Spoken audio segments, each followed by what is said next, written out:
नमस्कार, मैं जनवक्ता श्रीओम गौतम। आज बात करने के लिए हम आपके सामने हैं और मुद्दा है राफेल डील पर सुप्रीम कोर्ट यानी कि सर्वोच्च दरबार का फैसला। दोस्तों, आपको याद होगा 11 अक्टूबर को एक मैंने वीडियो डाला था हमारे दूसरे चैनल पर प्यारा उत्तराखंड पर, जिसको बहुत लोगों ने देखा था। उसमें हमने स्पष्ट तौर पर पूरी डिटेल में बताया था कि राफेल डील में दरअसल हुआ क्या था और राफेल डील की सच्चाई क्या थी। हमने तभी दावा किया था कि सुप्रीम कोर्ट में भी इस मामले में कुछ भी ऐसा नहीं है जिस पर कि केंद्र सरकार पर, एनडीए सरकार पर कोई सवाल उठाया जा सके। और आज उसके करीब 2 महीने बाद सुप्रीम कोर्ट का जो फैसला आया है, उस फैसले ने राहुल गांधी, प्रशांत भूषण, एमएल शर्मा और ढांडा, संजय सिंह जैसे यशवंत सिन्हा, अरुण शौरी, इन सबको एक तरीके से पब्लिक में नंगा कर दिया है।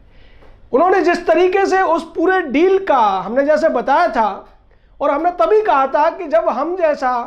एक साधारण कानून का जानने वाला, एक अर्थशास्त्र की थोड़ी सी जानकारी रखने वाला इस डील को समझ सकता है, तो वो क्या वजह है कि सुप्रीम कोर्ट के बड़े बड़े जो जजेस हैं वो इस डील को नहीं समझ पाएंगे। सुप्रीम कोर्ट ने अपने फैसले में कहा है कि जो 36 विमान खरीदे गए हैं उनमें कोई ऐसी बात नहीं है जिसके ऊपर केंद्र सरकार पर सवाल उठाए जा सके, उसकी कीमत पर सवाल उठाए जा सके। दूसरा पॉइंट जो इन्होंने लेने की कोशिश की थी कि 126 की जगह 36 क्यों, तो वहां भी सुप्रीम कोर्ट ने कहा है कि देश को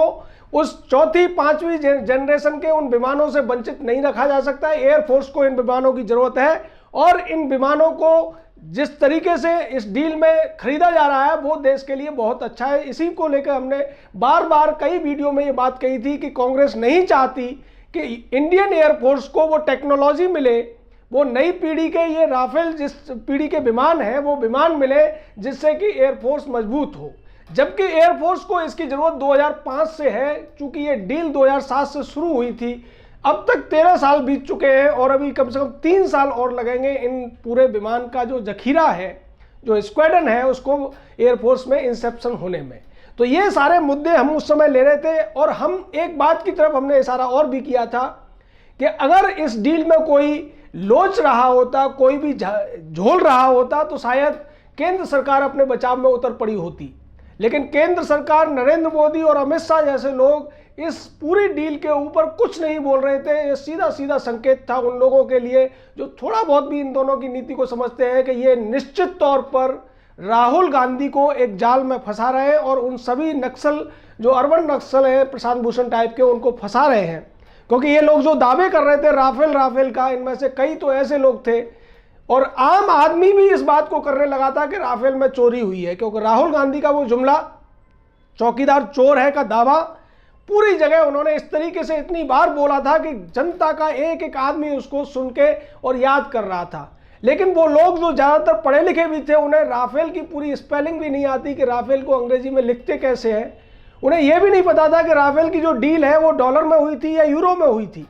उसके बावजूद वो लोग 30,000 करोड़ की, 50,000 करोड़ की एक तरीके से घोटाले की बात कर रहे थे। वो अंबानी को 30,000 करोड़ देने की बात कर रहे थे, जबकि टोटल ये जो डील थी आज की डेट में 58,000 करोड़ की है। हमने इस पर भी डिटेल में बात की थी कि कैसे उसमें 6,000 करोड़ की एक मिसाइल टेक्नोलॉजी, अकेली उसकी कीमत 6,000 करोड़ थी जो विमानों की कीमत से अलग थी। विमानों की कीमत पर हमने पूरा खोल के बताया था कि किस तरीके से यूपीए के टाइम में 100 मिलियन यूरो में खरीदा जाना था और इन्होंने 91 मिलियन यूरो में खरीदा था। इसको लेकर 10 साल के सीईओ का भी हमने जो इंटरव्यू जब दिया था उस पर डिटेल में वीडियो किया था। लेकिन उसके बावजूद बहुत से ऐसे ज्ञानी थे, बहुत से ऐसे कुतर्की थे जो इस बात पर राहुल गांधी के उस झूठ के साथ खड़े हुए थे। और हम इस बात को समझ रहे थे कि राहुल गांधी को एक्सपोज करने के लिए, उसके झूठ को जनता के सामने लाने के लिए भारतीय जनता पार्टी इस मामले पर डिटेल में बात नहीं कर रही है।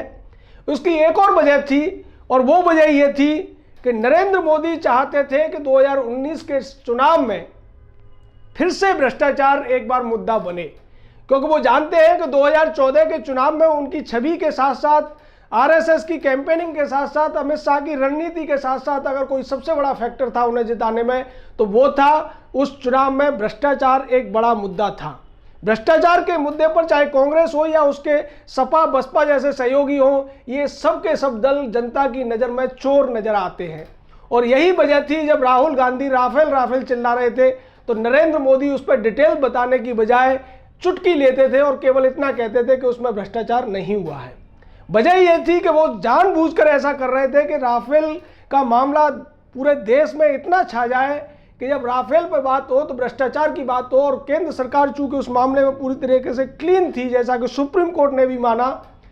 और वो जानते थे कि इसको 4 दिन की प्रेस कॉन्फ्रेंस और टीवी के माध्यम से हम इनको एक्सपोज कर देंगे और दिखा देंगे कि राफेल पे राहुल गांधी फेल हो चुके हैं, और हुआ भी वही। लेकिन ये फेल होने का जो गणित या जो प्रेस कॉन्फ्रेंस हो या जो घोषणा प्रधानमंत्री नरेंद्र मोदी करने वाले थे, वो घोषणा की सुप्रीम कोर्ट ने, और ये उससे भी ज़्यादा असरदार होगा क्योंकि सुप्रीम कोर्ट की बात को देश की जनता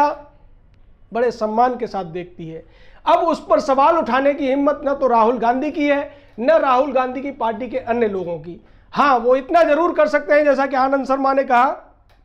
कि हम रिव्यू पिटीशन फाइल करेंगे, इस मामले में हम जेपीसी की मांग करेंगे। लेकिन अब जेपीसी क्या मायने रखती है जब सुप्रीम कोर्ट की फुल बेंच ने, जिसकी अध्यक्षता रंजन गोगोई यानी कि सुप्रीम कोर्ट के चीफ जज कर रहे थे, उस बेंच ने जब कह दिया। लेकिन अभी भी ऐसे लोग हैं, प्रशांत भूषण जैसे, अरविंद नक्सली ऐसे लोग हैं जो ये कह रहे हैं कि सुप्रीम कोर्ट का फैसला गलत है, जबकि यही वो लोग हैं जब आतंकवादियों के लिए रात में अदालत खुलवाने के लिए पहुंच जाते हैं तब वो सुप्रीम कोर्ट को मानते हैं। और वो ये भूल गए कि रंजन गोगोई वही जज हैं जो 4 जजों ने चेलमेश्वर के साथ में कांग्रेस की सहयोग से दीपक मिश्रा यानी कि तत्कालीन सीजेआई के खिलाफ प्रेस कॉन्फ्रेंस की थी। तो अब कोई ये भी नहीं कह सकता कि ये फैसला दीपक मिश्रा ने दिया है, जिन्हें भाजपा समर्थक समझा जाता था। तो ऐसी स्थिति में अब ये जो पूरा का पूरा राफेल का मामला है, ये बोफोर्स से भी ज़्यादा बड़ा घातक मामला भ्रष्टाचार के नाम पर जो बनाने की कोशिश कांग्रेस कर रही थी, वो नहीं बन पाया, बल्कि उल्टे ही एक कांग्रेस के गले में अटकने वाला है 2019 के चुनाव में। राहुल गांधी को यह लग रहा था कि जिस तरीके से उनके पिता राजीव गांधी की सरकार को वीपी सिंह ने बोफोर्स की दलाली के नाम पर गिरा दिया था और उसके बाद वो जीत कर आ गए थे, राहुल के सलाहकारों ने उन्हें यह सलाह दी, जैसा हमने पहले भी कहा कई वीडियो में, कि राहुल को यह लगता था कि अगर मैं राफेल राफेल करता रहूंगा तो शायद इस देश का प्रधानमंत्री बन जाऊंगा। लेकिन उनकी किस्मत अच्छी थी कि सुप्रीम कोर्ट का यह फैसला छत्तीसगढ़, राजस्थान और मध्य प्रदेश और बाकी जो मिजोरम और तेलंगाना के चुनावों के बाद आया। अन्यथा अगर यह फैसला पहले आ गया होता तो शायद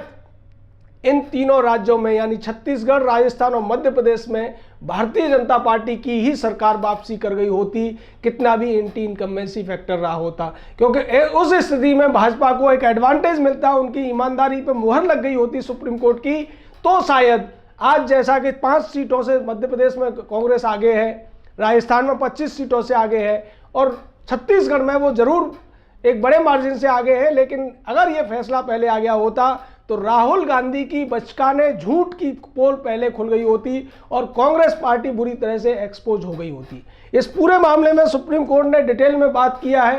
कि कैसे ये टेक्नोलॉजी देश के लिए जरूरी है, कैसे इसकी कीमतों पर कोई सवाल नहीं उठाया जा सकता। उसके साथ साथ उन्होंने ये भी स्पष्ट कहा कि ये 126 मामला का जो मामला है उसको पूरी तरीके से ये लोग केवल देश को गुमराह करने के लिए याचिका लगा रहे हैं, इनकी याचिका को खारिज किया जाता है। जैसा हमने पहले भी कहा था कि इन याचिकाकर्ताओं में जो लोग थे वो खुद संदेहास्पद थे, चाहे वो प्रशांत भूषण हो, ML शर्मा हो, सुप्रीम कोर्ट के, हालांकि वो हमारे मित्र रहे हैं, चाहे संजय सिंह जैसा एक बैंक डकैती में नाम आने वाला व्यक्ति हो जिसे अरविंद केजरीवाल ने राज्यसभा का सांसद बना दिया, या फिर ढांडा जैसे लोग हों जो केवल पब्लिसिटी के लिए इस मामले में आए थे, या यशवंत सिन्हा और अरुण शौरी जैसे भाजपा के पूर्व नेता हों जो अब इसलिए खिसियाए हुए हैं कि उनको मंत्री पद नहीं मिला, उनको ज़्यादा तवज्जो नहीं दी जा रही है। तो पूरे देश को, और देश ही नहीं, इस मामले पर तो कांग्रेस पार्टी ने पूरे विश्व में जाकर,